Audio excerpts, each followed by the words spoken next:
தமிழக மக்கள் அனைவருக்கும் எதிரி வணக்கம். அதாவது எல்லாருக்கும் ஒரு வருத்தத்திற்குரிய ஒரு செய்தி என்னென்னா, படம் தள்ளி போயிடுச்சு. கிட்டத்தட்ட என்னென்னா, ஒரு நாள் 2 நாள் தள்ளி போனால் ஓகே ஏற்றுக்கலாம். 21ஆம் தேதிக்கு தள்ளி போட்டாங்க. அதுவும் படத்தோட ரிலீஸ் எல்லாம் கிடையாது. படத்தோட இறுதி தீர்ப்பை வந்து 21ஆம் தேதிக்கு தள்ளி போட்டாங்க.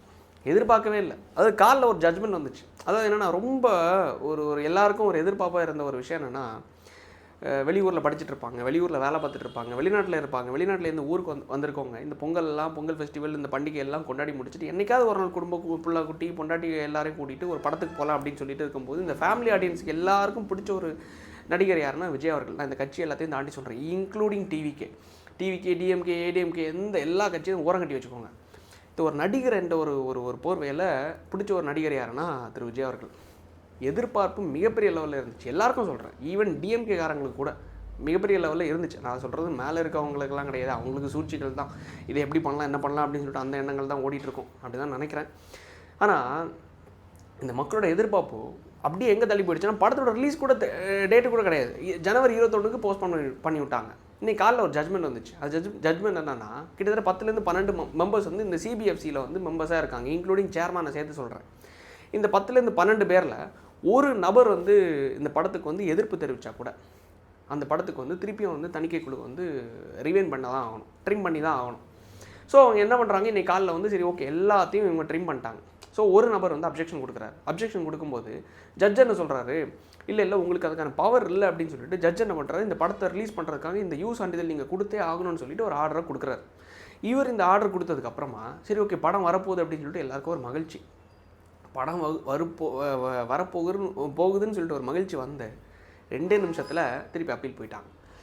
அப்பீல் போனதுக்கப்புறமா இப்போ அடுத்த ஜட்ஜ்மெண்ட் என்னென்னா, கீழே லோவர் கோர்ட்டில் வந்து ஆர்டர் கொடுத்தாங்கல்ல, அந்த லோவர் கோர்ட்டோட ஆர்டர் வந்து ஸ்டே பண்ணிட்டாங்க. அது வந்து தற்காலிகமாக அது வந்து நீங்கள் இம்ப்ளிமெண்ட் பண்ண முடியாது அப்படின்னு சொல்லிட்டு ஸ்டே கொடுத்துட்டாங்க. அது ஸ்டே கொடுத்ததுக்கப்புறமா இதுக்கான அடுத்த ஆர்டர் எப்போ தெரியுமா? அவங்க சொன்ன ஒரு விஷயம், அதாவது லைக் வந்து Madras high court stays order of directing CBFC to grant US certificate. அதாவது காலில் கொடுத்த ஆர்டர் இருக்குல்ல, அதை வந்து மெட்ராஸ் ஹைகோர்ட் கொடுத்த அந்த ஆர்டரை வந்து ஸ்டே பண்ணணும்.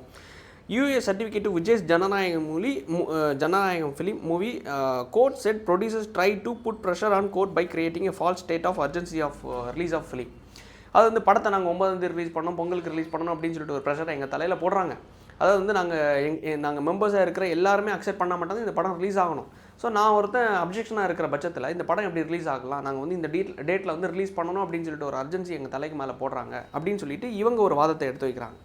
இவங்க ஒரு வாதத்தை எடுத்து வச்சதுக்கப்புறமா கோர்ட் என்ன பண்ணுறாங்க, சரி ஓகே ரைட்டு தான், நம்ம வந்து இந்த படத்துக்கு வந்து கிட்டத்தட்ட 21ஆம் தேதி இதுக்கான மேல்முறையீடு அப்படின்னு சொல்லிட்டு லைக் வந்து டேட்டை தள்ளி வச்சாங்க. அன்றைக்கி ரிலீஸ் எல்லாம் கிடையாது, டேட்டை தள்ளி வச்சாங்க நம்ம சொன்ன மாதிரி. ஆனால் கடைசியில் என்னென்னா, அதான் நம்ம பேசின மாதிரி படம் இப்போ ரிலீஸ் ஆக போகிறது கிடையாது. யார் பின்னாடி இருந்து வேலை பார்த்துட்டு இருக்காங்கிறது தெரில. அது வந்து இந்த ஆளூர் ஷானவாஸ் அவர்கள் ஒரு ட்வீட் போட்டிருக்காரு, ஒரு அழகான ட்வீட். அதாவது என்னென்னா, நான் படிக்கிறேன் பாருங்களேன். அதாவது கிறிஸ்தவர் கேக் வெட்டுவார், அதாவது கிறிஸ்மஸுக்கு கேக் வெட்டுவார், ஆனால் கிறிஸ்தவர்கள் மீதான தாக்குதலை கண்டிக்க மாட்டார். இந்த இஸ்லாமியர்களோட பண்டிகைக்கு போய் நோன்பு குடிப்பார், ஆனால் வந்து திருப்பரங்குன்றம் தர்கா குறிவைக்கப்படும் போது வாய் திறக்க மாட்டார். காங்கிரஸ் கூட்டணியை விரும்புவார், ஆனால் 100 நாள் வேலை திட்டத்தில் காந்தி பெயர் நீக்கியதை எதிர்க்க மாட்டார். கரூரில் மாநில அரசு இவரை தொடாத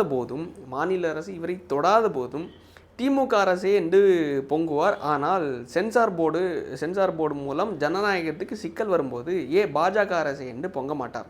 எனினும் இவருக்கு சிலர் பொங்குகிறார்கள், நம்மளை மாதிரி சிலர் பொங்குகிறார்களாம். பொங்கல் அப்படின்னு சொல்லிட்டு ஆளூர் ஷானவாஸ் அவர்கள் ஒரு ட்வீட் போட்டிருக்காரு. அதாவது எனக்கு ஒரே ஒரு கேள்வி தான், மதுவிலக்கு மாநாடுன்னு சொல்லிட்டு இந்த விடுதலை சிறுத்தைகள் கட்சி வந்து ஒரு மாநாடை நடத்தினாங்க. யார் கூட இருந்துட்டு நடத்தினாங்க தெரியுமா? திமுக தான் இந்த சாராய ஆலை, அதாவது வந்து இந்த சரக்கு ஆலையை வந்து நடத்திட்டு இருக்காங்க. அவங்க கூட இருந்துட்டு திமுக நினச்சா ஒரு கையெழுத்து போட்டால் போதும், ஒட்டுமொத்த டாஸ்மாக்கையும் க்ளோஸ் பண்ண முடியும். அவங்க கூட இருந்துட்டு மதுவிலக்கு மாநாடுன்னு சொல்லிட்டு ஒரு மாநாடை நடத்தி ஒரு ட்ராமாவை க்ரியேட் பண்ணாங்கல்ல. சரி, இவர் சொல்கிற கணக்குக்குள்ளே நம்ம போயிடலாம்.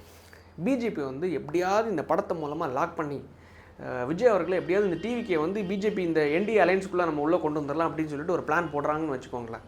நான் என்ன சொல்கிறேன், டேரெக்டாக இப்படி அடிக்கிறது மூலமாக மக்களுக்கு எல்லாருக்கும் அம்பலம் ஆயிரும், இந்த மாதிரி பிஜேபி வந்து அராஜகம் பண்ணுறாங்க அப்படின்னு சொல்லிட்டு. எவன் ஓட்டு போடுவான், எவன் இங்கே இந்த கூட்டணிக்கு ஆதரிப்பான்? லைக் எல்லாரும் விரும்புகிறது என்னென்னா டிவிக்கு மட்டும் தனிச்சு நிற்குதுன்னா நாங்கள் ஓட்டு போடுறோம், இல்லை டிவிக்கு தலைமையில் மற்ற கட்சிகள் வந்து வராங்கன்னா லைக் ஈவன் ஏடிஎம்கே வராங்க, பிஜேபி வராங்கனாலே நாங்கள் ஓட்டு போடுறோம் அப்படின்னு சொல்லிட்டு இருக்காங்க. ஆனால் இப்போ பிஜேபி அவங்கள வந்து இந்த மாதிரி ஒரு அராஜக போக்கு பிடிச்சி பண்ணும்போது அவன் நினச்சிருந்தா எப்போ பண்ணியிருக்கலாம்? 41 உயிர்கள் சம்மந்தப்பட்ட ஒரு விஷயத்தில் யார் மாட்டினா? விஜய் அவர்களை வச்சு செஞ்சாங்க. யார்? இந்த திமுக. ஸோ அந்த டைமில் கூட அதுக்கு உறுதுணையாக இருந்தது யார்? இந்த பக்கத்தில் இருந்து நான் உண்மையாக சொல்கிறேன், எவ்வளோ தான் விஜய் அடித்தாலும் அந்த டைமில் வந்து எடப்பாடி அவர்களாக இருந்தாலும் சரி, அண்ணாமலை அவர்களாக இருந்தாலும் சரி, விஜய்க்கு சாதகமான ஒரு போக்கை தான் எடுத்தாங்க. அவங்க ஸ்டேட்மெண்ட்லாம் நீங்கள் எடுத்து பார்த்தீங்கன்னு வைங்களேன், கம்ப்ளீட்டாக சாதகமான ஒரு போக்கு. அந்த விஜய் அவர்களையும் அவருக்கு சாதகமாக பேசினவங்களையும் அடித்தது யார் தெரியுமா? திமுக. இன்னொரு விஷயத்தையும் சொல்கிறேன், மிகப்பெரிய லெவலில் அதுக்கு அடுத்து அடித்தது யாருன்னா நாம் தமிழர். உண்மையில் எனக்கு அந்த 2 கட்சிகள் மேலே மிகப்பெரிய ஒரு வெறுப்பு ஆனதுக்கான காரணம், நாம் தமிழர் மேலே அந்த டைமில் மிகப்பெரிய ஒரு வெறுப்பு வந்துச்சு. பட் இருந்தாலும் சில அரசியலை நம்ம கற்றுக்கிட்டதுனால சரி ஓகே அது ஒரு தள்ளிடணும் இந்த மாதிரி கருத்துக்களை அப்படின்னு சொல்லிட்டு இக்னோர் பண்ணிட்டேன். ஆனால் என்னென்னா இந்த 2 பேரும் வச்சு செஞ்சாங்க. யாரை? டிவிக்கு. எல்லாருக்கும் தெரியும் அந்த மனுஷன் அங்கே வராப்பில் வரும்போது இங்கே ஒரு அசம்பாவிதம் நடந்துருச்சு. அசம்பாவிதம் நடந்ததுக்கான காரணம் என்னென்னா இங்கே கரெக்டான பாதுகாப்பும் கொடுக்கல, எந்த ஒரு கட்டமைப்பும் இல்லை. ஸோ அந்த விஷயத்துக்காக டேரெக்டாக நீ கொன்னுட்டேன்னு சொல்லும்போது அந்த விஷயத்தை வச்சு பிஜேபி நினச்சிருந்தா லாக் பண்ணியிருக்கலாம்ல. ஆஃப்டர் ஆல் இந்த படம் 41 உயிர்களங்க, இந்த படம் எங்கள் படத்தையும் உயிர்களுக்கும் நீங்கள் கம்பேர் பண்ணவே முடியாது. இந்த படத்தை போய் தான் அவன் லாக் பண்ண பார்க்குறானா என்ன? அதாவது டிஎம்கே அவனோட டெல்லி லாபி மூலமாக அவன் பண்ணக்கூடிய இந்த லாபியை எப்படி மடைமாட்டுறாங்கன்னு பாருங்களேன். நான் திருப்பியும் சொல்கிறது ஒரே ஒரு விஷயந்தான், பின்னாடி எவன் இருந்தாலும் சரி, டிஎம்கேவாக இருந்தாலும் சரி, பிஜேபியாக இருந்தாலும் சரி, இல்லை இவங்க விரும்புகிற லைக் வந்து காங்கிரஸ்லாம் இதுக்கு வாய்ப்பு இல்லை. காரணம் என்னென்னா விஜய் அவர்களுக்கும் காங்கிரஸுக்கும் மிகப்பெரிய ஒரு நட்பு வட்டாரம் தான் நிலவி வருது. நாளைக்கு வந்து காங்கிரஸ் டிவிக்கு என்ற ஒரு கூட்டணி வந்தால் கூட மிகப்பெரிய ஒரு மாற்றம் தமிழ்நாட்டில் ஒரு நம்ம சொல்லவே முடியாது ஸ்வீப்பு தான். ஆனால் அது ஒரு காங்கிரஸுக்கும் மிகப்பெரிய ஒரு உயிர் வந்தது மாதிரி, ஒரு உயிர் பிச்சை போட்ட மாதிரி வச்சுக்கோங்களேன். ஆனால் என்ன லாபி நடந்தாலும் சரி, திமுகவோட ஒரு லாபியோ இல்லை பிஜேபியோட லாபியோ, இந்த படம் 21ஆம் இல்லை, அடுத்த மாதம் 21ஆம் வந்தாலும் சரி, திமுகவை வீட்டுக்கு அனுப்புறது உறுதி. அந்த பதட்டம் தான், வேறு ஒன்றும் கிடையாது. லைக் வந்து இந்த படம் வந்துருச்சுன்னா லைக் வந்து ஏன்னா காரணம் என்னென்னா பராசக்தி வந்து 1965 கருணாநிதி அவர்கள் என்னென்ன ஹிந்தி திணிப்புக்கு எதிராக போராடினார், அண்ணா அவர்கள் போராடினார் அப்படின்னு சொல்லிட்டு எடுக்கப்பட்ட படம். அந்த இடத்துல திராவிடம் வாழ்க என்ற ஒரு தலைப்பை தாண்டி தெலுங்கு வாழ்க இந்த ப்ரொபகண்டாலாம் எதுக்கு பண்ணணும் அப்படிங்கிறது எனக்கு தெரில. அது ஏன்னா என்னென்னா பராசக்திக்கு வந்து தணிக்கை குழு வந்து யூ சான்றிதழ் வந்து வழங்கிட்டாங்க. வழங்கினதுக்கப்புறமா ஆகாஷ் பாஸ்கர் அவர்கள் அந்த படத்தோட டேரக்டர் வந்து லைக் போடுறாரு, டான் பிக்சர்ஸ் ப்ரொடியூசர் போடுறாரு, ட்வீட் பண்ணுறாரு, என்னென்னா தமிழ் வாழ்க அப்படின்னு சொல்லிட்டு. எப்படி கூச்சமே இல்லாமல் இதெல்லாம் பண்ணுறாங்கன்னு எனக்கு தெரில. படத்தில் வந்து தெலுங்கு வாழ்கன்னு போட்டுட்டு இங்கே கிடச்சதுக்கப்புறமா இங்கே உள்ள ஆடியன்ஸை பிடிக்கிறது, ஏன்னா படம் ரிலீஸ் ஆக போகுது இல்லை, கம்ப்ளீட்டாக எல்லா பிளாட்ஃபார்மில் டிக்கெட் புக்கிங் ஆப்ஸில் எல்லாத்தையும் வந்துருச்சு. படம் ரிலீஸ் ஆக போகிறதுனால இங்கே இருக்கிற ஆடியன்ஸை பிடிக்கிறதுக்காக தமிழ் வாழ்க அப்படின்னு சொல்லிட்டு எப்படியெல்லாம் நம்ம தமிழ் மக்களை ஏமாத்துறாங்க பாருங்களேன். படம் எடுக்கிறது மன்னன் அவர்கள் சொல்லியிருந்தார், ஹீரோ பிறமொழிக்காரர், நம்ம வந்து எந்த மொழிக்காரங்களுக்கும் எதிரானவங்க கிடையாது. படம் எடுக்கிறவன், படம் நடிக்கிறவன், படத்தில் ஒவ்வொரு கேரக்டர்ஸ் எல்லாமே யாருங்கிறது உங்களுக்கு தெரியும்.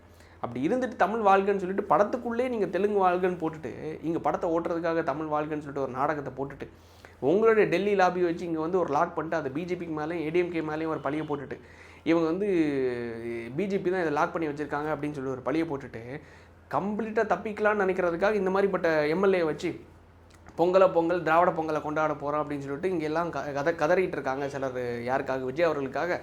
ஆனால் என்னென்னா நாங்கள் வந்து பொங்கல் பண்டிகை கொண்டாட போகிறோம் அப்படின்னு சொல்லிட்டு இருக்காங்க. சரி, இது உங்களோட கடைசி பொங்கல் என்று நம்புகிறேன். மக்களும் நீங்கள் வந்து அதுக்கான ஒரு நல்ல ஒரு தகுந்த முடிவை எடுப்பீங்கன்னு நம்புகிறேன். என்றைக்குனாலும் படம் ரிலீஸ் ஆக தான் போகுது, அதில் எந்த ஒரு மாற்று கருத்தும் இல்லை.